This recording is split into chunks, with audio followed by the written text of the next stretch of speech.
Welcome back to Pete Script. I'm Zach Hodges, a pediatric intensivist from UT Southwestern in Dallas. And I'm Alice Shanklin, a pediatric intensivist at Cohen Children's Medical Center in New York. Today is part 2 of our A to F ICU Liberation Bundle episode, and we're focusing this part on delirium and early mobilization.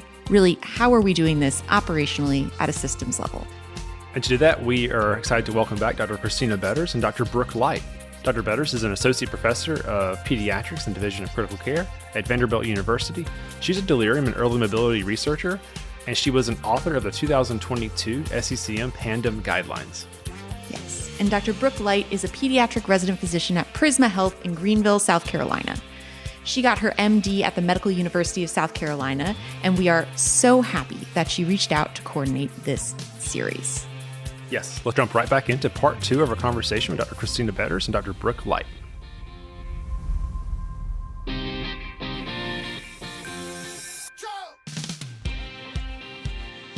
Such a great conversation so far, talking about A to F bundle, ICU liberation. We talked about assessing pain and managing pain and sedation, spontaneous awakening trials, maybe how that may not be indicated in pediatrics, spontaneous breathing trials. Now let's get to another hot topic, delirium. So delirium is something that we're always worried about in intubated patients in the pediatric ICU. First, will you help us, what exactly is delirium? How do we define this at the bedside? Yeah, I think it's challenging. I think some people come in with some base knowledge of what delirium is, but, the definition of ICU delirium is a disturbance of consciousness with inattention. So inattention has to be a component of that, accompanied by a change in cognition or perceptual disturbance that develops over a short period of time. So like hours to days, and it fluctuates over time. And that's really based on the DSM criteria.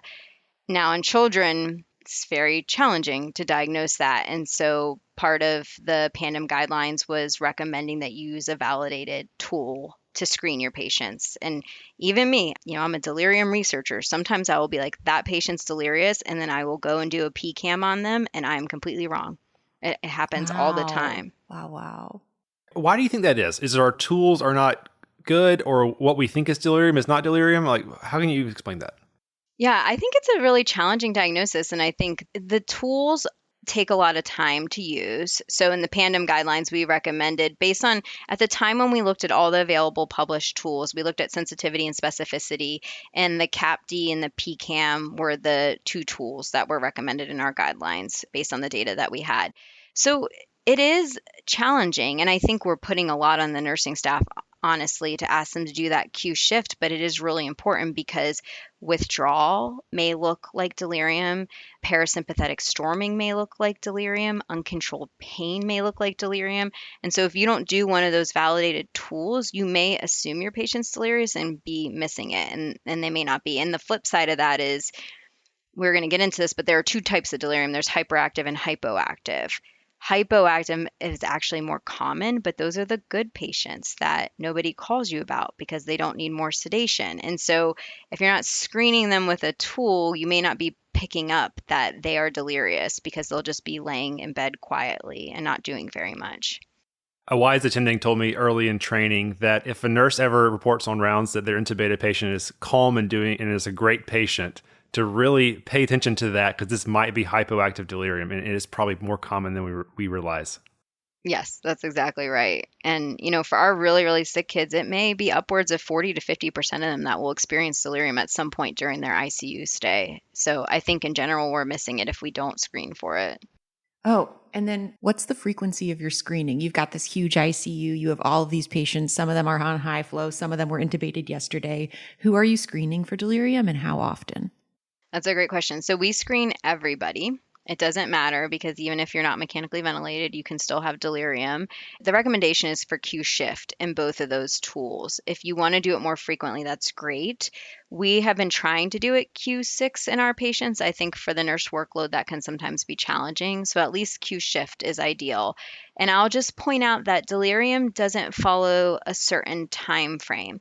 So it's not like if your patient didn't get delirium in the first 72 hours, they're safe. No, that's not the case. And often what I see are for children who come in the ICU, they maybe get a little bit better and then something else happens. They get a new infection or something else, they go into shock from something else. Delirium can sometimes be the first sign that there's something else medically going on with them that we weren't aware of. And so the entire duration of their ICU stay, they should be screened. And in adults, and even here in our cardiac step-down unit, now we're also starting to screen patients after they leave the ICU because we know there are certain populations that are still high risk to have delirium after the ICU. So it's another area that may change in pediatrics, I think, over the next 10 years or so, as we may be screening more in our patients outside the ICU as well. Oh, absolutely. Expanding this field to hospital medicine because that's usually the best place for them when they're truly getting better. Yes. So what are best practices to prevent the development of delirium?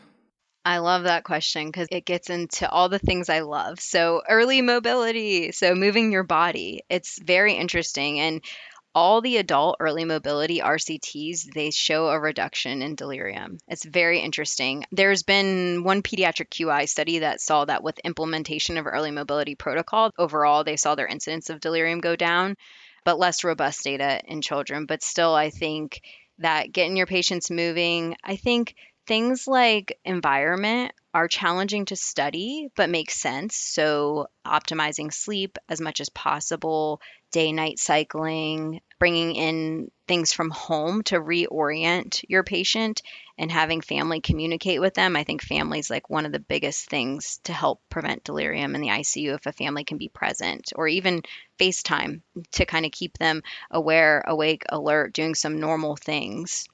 Yeah. Kristina, if we had the opportunity to be with you on rounds and we're talking about a patient who we've identified as high risk of delirium, maybe it has some early signs of it, what are you practically saying to the bedside staff, to the trainees? What are we actually going to do to prevent delirium, these non-pharmacologic manners? Yeah, I think it's a good question. I mean, I always go back to brain maps, and I didn't create that, but a lot of my mentors created that framework to think through what's going on with your patient. So sometimes I think in our unit we get a little focused on sedation. It's the sedation. But remember that delirium can be caused by a host of things. And so brain maps is a framework, you can look it up, but reminding you to kind of go through all of the things that could be going on with your patient to lead to delirium in a stepwise fashion. So the B is for bring oxygen. So is your patient in shock? Is there something else going on? Do they have decreased cardiac output or anemia that you're missing? R is for removing deliriogenic drugs, which again, back to sedation. A is for atmosphere, engaging the family, turning on the lights, getting some sunlight, doing mobility. I is for immobility, inflammation, infection. Again, sometimes your patient will show that they have a new infection, and the first sign you'll see is that they're delirious. N is for new organ dysfunction or failure. M is for metabolic disturbances. So are there things that need to be corrected in their labs? A is for awake, sleep-wake cycle.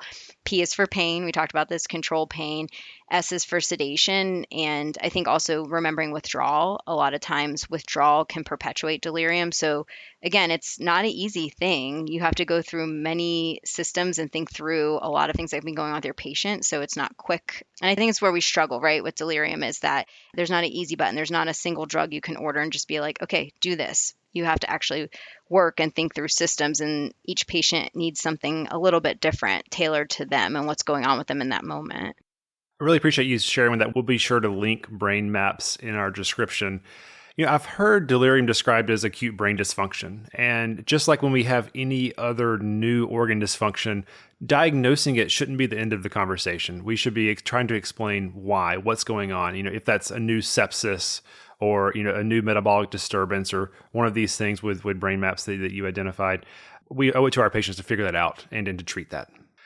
So to Zach's point, in these patients, after you've sort of systematically assessed their hemodynamic status, their oxygen delivery, their risk for an acute infection, and you've come down to my patient is on X sedation and Y is happening with them, how do you treat delirium? Are you someone who adds Seroquel? Are you systematically sort of peeling back on your benzos?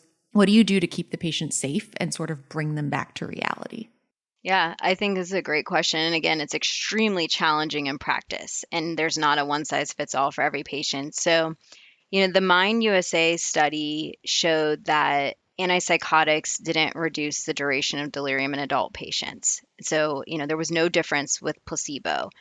We work really closely with our psychiatry group here, our child psychiatry group here. Kathy Fuchs is one of my mentors. And so we always talk through there's a time and place for antipsychotics. And so often we use them when a patient has really severe refractory hyperactive delirium. They're intubated. You're worried that they're going to rip out their endotracheal tube and things like that. But first, we always try the basics. We go back, like you said, is there a deliriogenic drug that they're getting? Are they getting Benadryl scheduled? Can we come off of that? Can we reduce midazolam and add in something, scheduled for some sedation that may be less deliriogenic, like gabapentin, or we have chloral hydrate here. I know not everybody has access to that. So, thinking through all those things, can we do an early mobility session? Are they safe enough to do that? Because just doing early mobility will often lead to them sleeping better the next night and may help treat their delirium.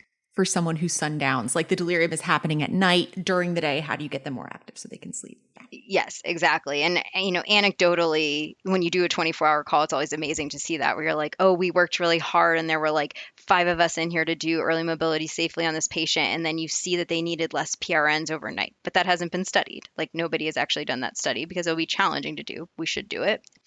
But working through all those things. And so I don't want to say we're like absolutely no antipsychotics, but I think there's a time and a place. And there was a publication that came out. Madden was the first author and Pradeep Kamat was the senior author, is like one of my former mentors because I trained at Emory, showing the increased use of atypical antipsychotics in pediatric patients over time. And they did propensity score matching and saw worse outcomes with children who received those drugs. And so I think for those of us that are working a lot clinically and talking to my psychiatry friends, we are seeing some of the side effects like hyperlipidemia and prolonged QT, and how do we wean these drugs after the patients leave us. So they're not benign medicines. And, it's not just an easy button to give your patient that medicine. I think there's hard work to be put in, but there's a time and a place for using them. And I think for some children, you see a really good effect with them and you are able to wean their sedation down. So it seems like this is great. But I think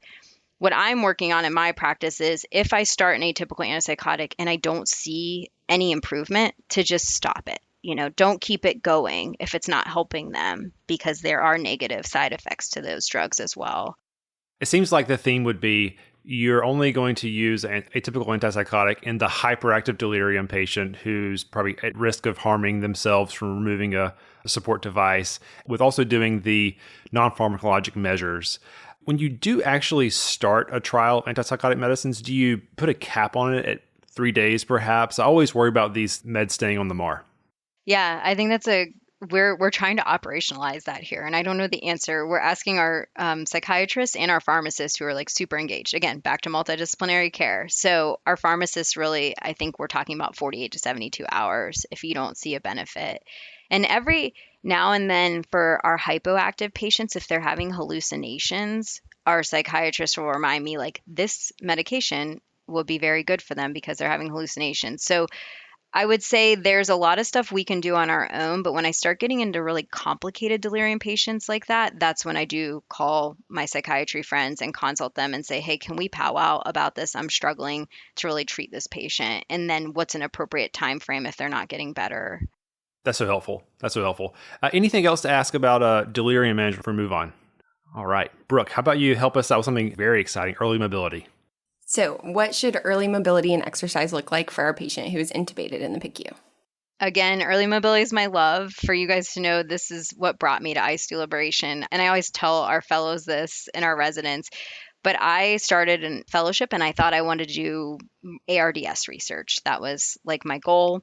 And I was a second-year fellow, and our PT and OT group came to me and they said, hey, Kristina, we're having a really hard time getting traction for this early mobility practice in the ICU, and we need a physician champion. And I was like, well, I'm only a fellow. And they're like, yeah, but would you be willing to help us? And I was like, sure. I don't even know what early mobility is, but that sounds good to me.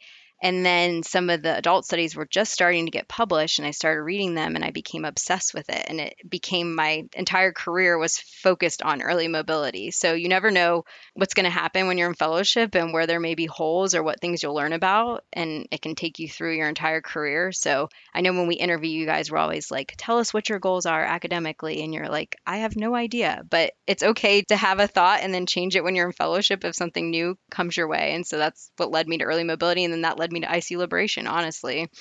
But I think when you read the adult studies, it's like, here's our one size fits all protocol. Your goal is to walk your patient. And you're like, okay, well, that's not going to happen with my 18-month-old who's intubated sitting in their crib when we're holding them down. So what we really do in pediatrics, and there's multiple protocols, multiple people I've talked to over the years and read, but I think it's a developmentally based protocol. And so we were redoing our protocol here when I started, and I learned a lot after doing it at Emory. I learned from failure, to be honest, and things that didn't go well. And so I took all those things, talked to a lot of people across the country. Sapna, she's amazing, was one of my mentors.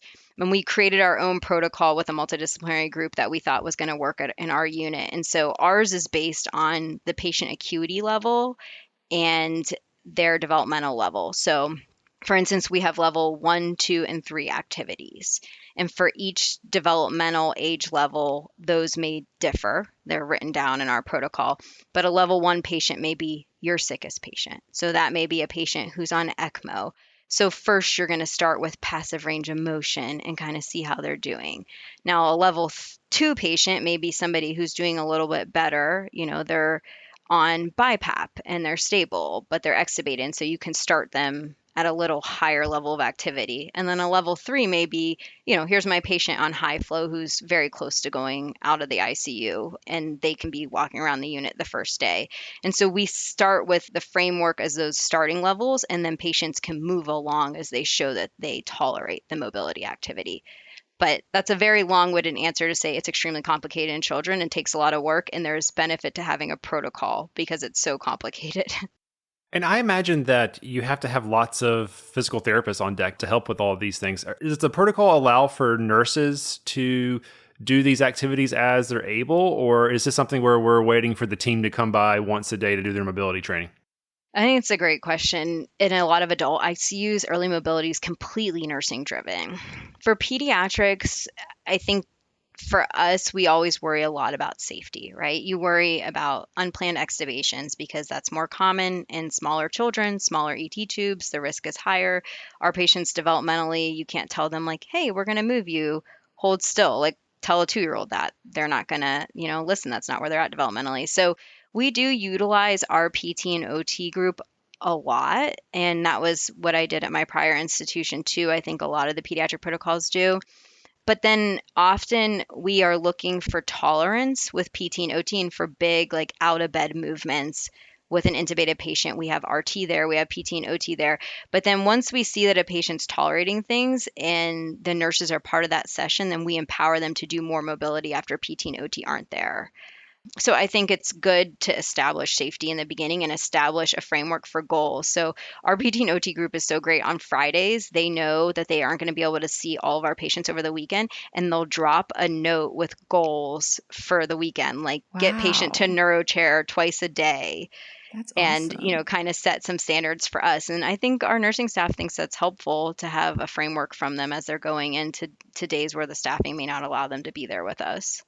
Great. Yeah, I always feel conflicted because critical care happens over the weekend, and we need the same intensity of our treatments to continue on Saturday and Sunday. So empowering your bedside staff to function at their highest capacity, I think, is really helpful.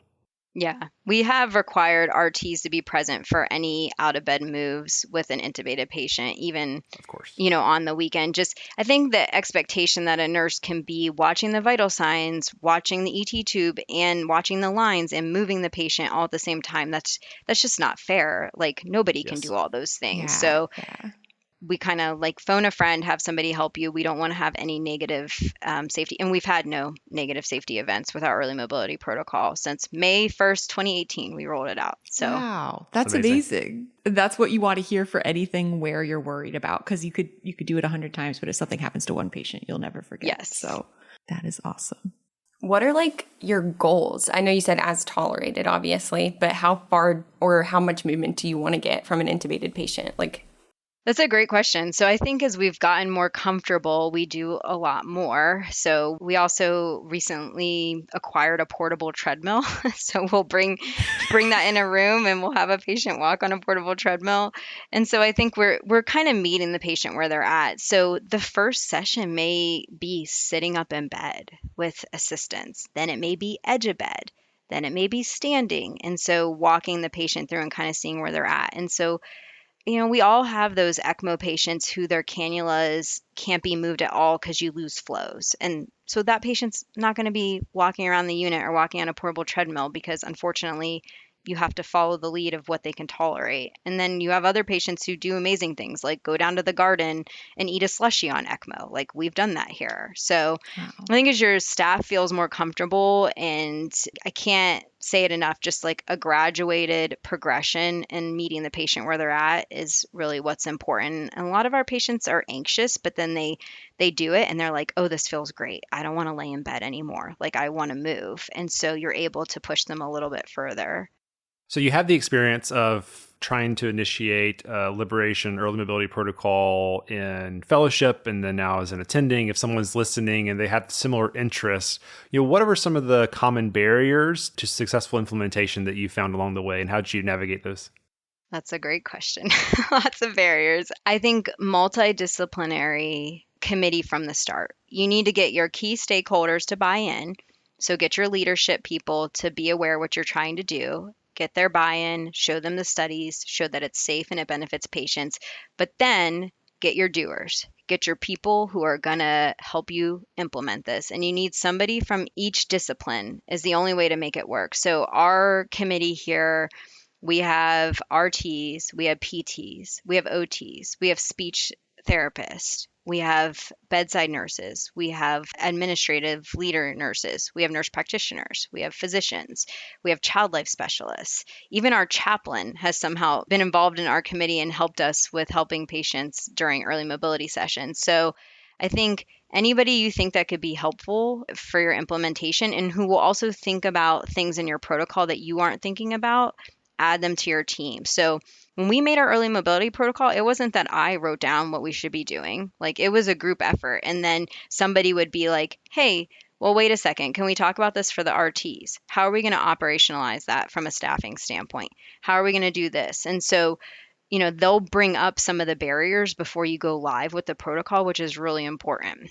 But there will be barriers. And I think in pediatrics, what I love the most is that everybody who works with the children we take care of wants the best for them. And they advocate so much for their patients, that nobody wants anything bad to happen to our patients. And that's the wonderful thing about pediatric medicine. But also part of that is that people are going to be like, you're not doing that with my patient because you're not going to hurt them. And so remember that it's always coming from a good place, and remember education and walking bedside to bedside and talking to people, and start small, celebrate wins. That's what we had to do a lot with early mobility. There were people who were like, you are not moving my patient. One of our nurses here when I started at Vanderbilt was at a conference with one of my friends who was a nurse at Emory, and the nurse at Emory texted me and she's like, oh, they think you're crazy. What you want to do. They think you're out of your mind. And now it's just everyday practice in our unit. So you can change culture, but you have to go slow, celebrate the wins, and show people that you're not going to hurt patients along the way. Because I think the barriers come from a good place. They're being protective of their patients. Yes, such good words of wisdom. And I think whenever there's process change, you have to start at the top, getting champions from all the different divisions, and then you have to look at each individual patient. And I think celebrating those wins can be so important. In the ICU, we help a lot of kids and families through really difficult situations. And when we have those wins, we need to celebrate. We need to make it a big deal. Brooke, can I bring you back in for letter F, family engagement? Yes. So how would you recommend that we engage our families and help them feel empowered during their child's ICU stay? This is what we do best in pediatrics. This is why I love being in pediatrics. I think we do a lot of this already with family-centered rounds and engaging families, but I think respecting that families know their child best and talking and communicating with them more. So, is your child in pain? Are they anxious? What's going on? What would help them? Are they just trying to communicate? Are we sedating them because they're trying to communicate? And talking with families and kind of engaging them in the care. And so that's why family-centered rounds are important. Sometimes rounds are overwhelming though, and you need to just come back to the bedside and talk to the family afterwards and get information from them. Honestly, our nurses are the best at this. They'll call us and they'll be like, hey, mom just told me this. And I'm like, oh, I had no idea. And so they can be your eyes and ears and are often a great liaison with family members. The other side of that is, I will say, for children, their family is very comforting for them. They're going to be able to accomplish more than we will ever be able to do as strangers taking care of them. And so our child life specialist here helped us create a family engagement menu. So it's like a list of things that family members can do with their child to help with their care. And so an early mobility session, if a parent or a caregiver can actually be present as part of the early mobility session, we see that children tend to do more. They tend to go further. We are able to push them a little bit further because they feel safety with their caregiver. But even things like brushing your child's hair, FaceTiming, reading a book, all of these things are important to engage family members, and you'll be amazed at how much less sedation a child may need if they're able to be comforted by their family member. And it's very challenging in the ICU. Not every parent can be there, right? The parents have to work, especially for the long stay ICU kids. They have to go back. They have other children to take care of at times, or other things going on at home. But understanding their child's preferences and things that they like, all those things are really important and humanistic and improve care as a whole. And so that's kind of where we're at. Again, I think we do a really great job in pediatrics, but there's always room for growth. And we're really lucky to have child life specialists. When you talk to adult ICU people about child life specialists, they're like, wait a second, who are these people? What do they do? And you're like, yes, they're amazing. And I'm so grateful that we have them as part of our team. I feel like the parents at the bedside, when they're able to be there, are our most important asset as the medical team. And anytime that we can get more information from them or empower them to help progress the care of their child, I feel like sometimes families, they might just be scared to get involved in their child's care. And I really like the idea of having this menu to empower families to become involved in their kids' care. Oh, yeah. And then Brooke, something I started doing early or in fellowship when I would talk to them about intubation. This, of course, depends on the level of illness and the sedation level that you want after intubation, is you pull the family outside conference room, talk them through placement of the breathing tube, what sedation to expect when the breathing tube is going in. And then afterwards, what your goals are. Like, I want them calm, no panic attacks, but like opening their eyes, seeing you there, communicating with you. And that way the family is immediately sort of primed to help with that if they haven't had an intubated relative before. And so that's what I like. And then like a couple weeks into this hospital course, acknowledging, making sure your families know that they're keeping their kid, safe and comfortable by being always in this hospital. So yes, I feel like that would be really helpful to keep them at the right level of sedation. If you told the family, like, we want them doing that, they would pay so much more attention. Yeah. Like, we want them to open up their eyes, look at you. Maybe there's a communication board if they're, depending on their severity of illness, right? Like, that's what we want. We want you there right after the intubation. They'll wake up and all of that. When patients are admitted, parents and caregivers are really ripped of their role. They go from being the provider for their child to us just taking over that completely. And so psychologically, it's horrible. I mean, my own son was in the NICU for 13 days, but like being on the other side of it, it's really, really challenging. And so, we're learning more about post-intensive care syndrome, and that family members can get post-intensive care syndrome too. And so I think there's some studies coming out showing that engaging caregivers in the ICU can be really helpful for the psychological state of the caregivers once the child gets discharged home. And then again, with the child, their outcomes are so closely related to their parents' psychological state after they leave us. So it's this circle and it's all connected. So, optimizing their ability to care for their child in the ICU may really benefit both the patient and the parent once they leave us. Yes, of course. I mean, the health of the child is so incredibly closely linked with their parents and their caregivers. And taking care of the family, including the parents, caregivers, grandparents, can be just as important as taking care of the kid.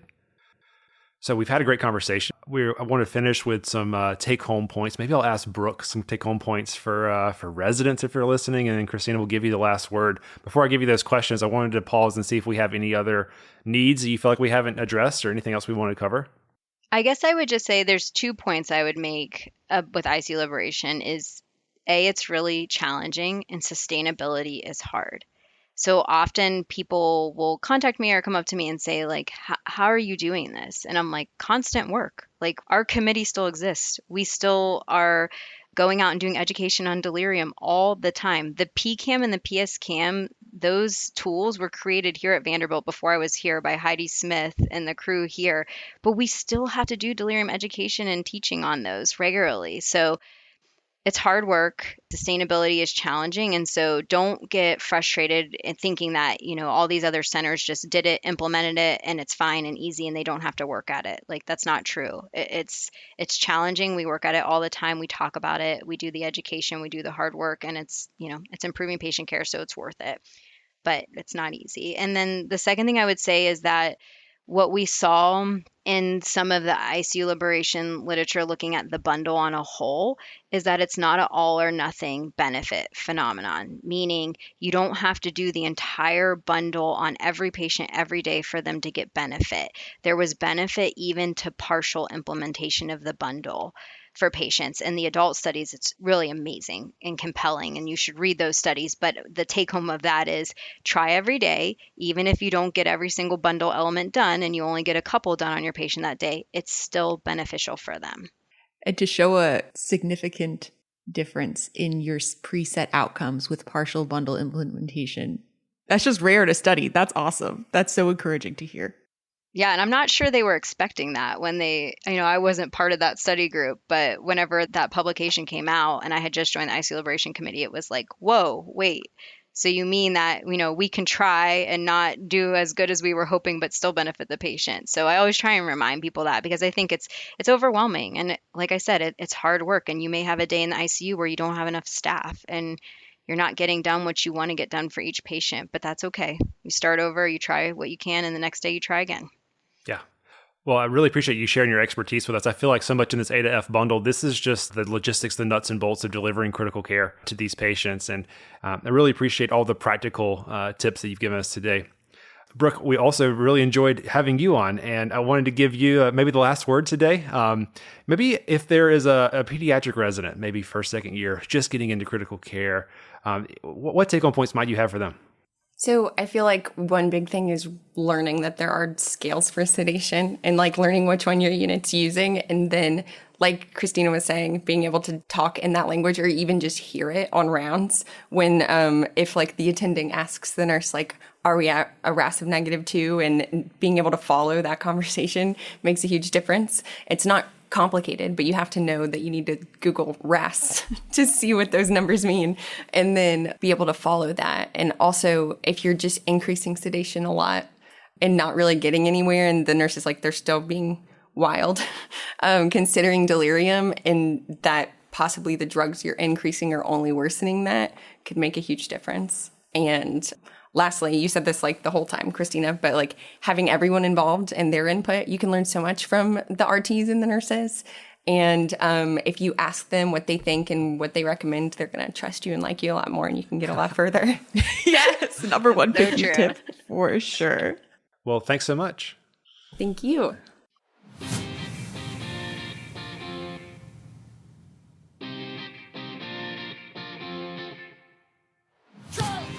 And thank you for listening to this episode of PedsCrit.